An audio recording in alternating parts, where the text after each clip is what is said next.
नमस्कार, मैं ऋषभ यादव। तो सरकार और मीडिया कर्मी और शहर में एसी रूम में बैठने वाले ये ज्ञान झाड़ रहे हैं अब कि गांव के लोग वैक्सीन ले नहीं रहे हैं, वैक्सीन से डर रहे हैं, देशद्रोही हैं ये लोग। अरे तुम लोगों को ये तो दिख रहा है कि हम लोग वैक्सीन नहीं ले रहे हैं, ये नहीं दिख रहा है कि क्यों नहीं ले रहे हैं। अब लोग कह रहे हो कि अफवाह है, गाँव के लोग मूर्ख होते हैं, उनको कुछ ज्ञान नहीं। अरे तुम एसी रूम में बैठकर हम लोगों को ज्ञान दे रहे हो। कभी गांव में आकर देखो, हम बताते हैं क्यों नहीं ले रहे हैं हम लोग वैक्सीन। नमस्कार, मेरा नाम है सोनल मेहरोत्रा कपूर। आप हमें देख रहे हैं एनडीटीवी इंडिया की स्पेशल ब्रॉडकास्ट पे। वैक्सीन लगाने से मौतें हो रही हैं, वैक्सीन पर भरोसा नहीं किया जा सकता। वैक्सीन से इनफर्टिलिटी हो सकती है, बच्चों में बीमारियां हो सकती हैं, और वैक्सीन लगाने का फायदा ही क्या है? क्या आपके पास भी अभी भी ऐसे लोग हैं जो अभी तक इन सारी चीजों में, ऐसे स्टेटमेंट्स में, ऐसी अफवाहों में विश्वास करते हैं? खैर, वो अकेले नहीं हैं। आज के इस प्रोग्राम में हम कई सारी वो अफवाहों को आज डिबंक करने वाले हैं।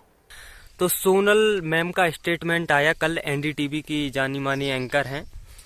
तो उन्होंने मतलब वैक्सीन को लेकर जो अफवाहें हैं उनके बारे में कुछ बातें की, तो मैं उनको भी बताना चाहता हूं और पूरी एनडीटीवी को और अदर चैनल हैं और सरकार को, अगर कोई भी ये वीडियो देखे तो आप समझो, ये वीडियो पूरा देखो कि क्यों गांव के लोग वैक्सीन नहीं ले रहे हैं। देखिए, वैक्सीन लेने के बाद कुछ लोगों को प्रॉब्लम आती है, ये सरकार ने माना है और मीडिया के माध्यम से ही हम लोगों को पता चला है कि वैक्सीन से कुछ प्रॉब्लम आ रही है।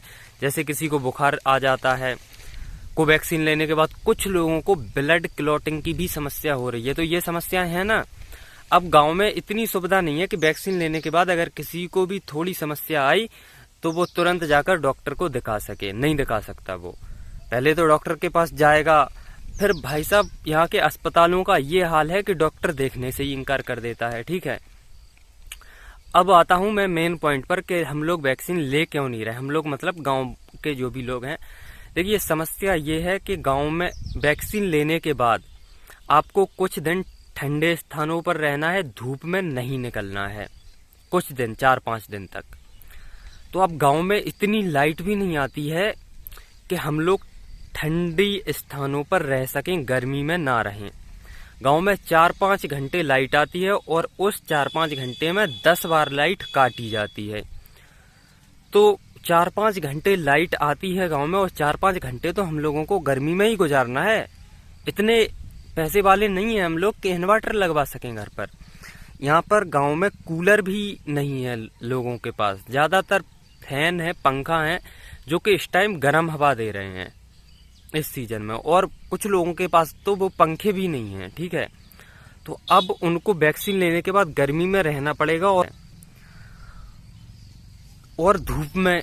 दूसरी बात, धूप में गांव का आदमी, किसान है गांव में ज्यादातर, तो उनको धूप में निकलना पड़ता है। अगर वो नहीं निकलेंगे तो उनकी फसल बर्बाद हो जाएगी। ठीक है, तो धूप में बिना काम करे तो रह ही नहीं पाएंगे हम लोग। अगर नहीं निकलते हैं तो खाने का संकट है, अगर निकलते हैं तो वैक्सीन लेने के बाद बीमार पड़ रहे हैं। तो धूप में तो निकलना ही पड़ेगा, अगर नहीं निकलते हैं तो साल भर खाएंगे क्या? समस्या तो बहुत है। तो सरकार को इस ओर ध्यान देना चाहिए कि हम लोग वैक्सीन क्यों नहीं ले रहे हैं। यही रीजन है कि गांव में बुनियादी सुविधाओं की बहुत ज्यादा कमी है। अगर वैक्सीन लेने के बाद किसी को थोड़ी सी दिक्कत आती है तो डॉक्टर नहीं मिलते हैं, और दूसरी बात, गर्मी बहुत ज्यादा है। यहाँ पर पंखे भी नहीं है, कूलर भी नहीं है, एसी के तो भूल ही जाओ, सपना है एसी तो गाँव के लोगों के लिए। और लाइट भी ज्यादा नहीं आती है कि पंखे चलाकर भी गर्म हवा भी ले सकें, उतनी भी लाइट नहीं आती है, और धूप में काम करना पड़ता है। तो ये चीजें हैं, इस कारण गांव के लोग वैक्सीन लेने से डर रहे हैं। अब मैंने आपको समझा दिया, और जो मेरी बात से सहमत है वो मुझे कमेंट करके बताए। ठीक है।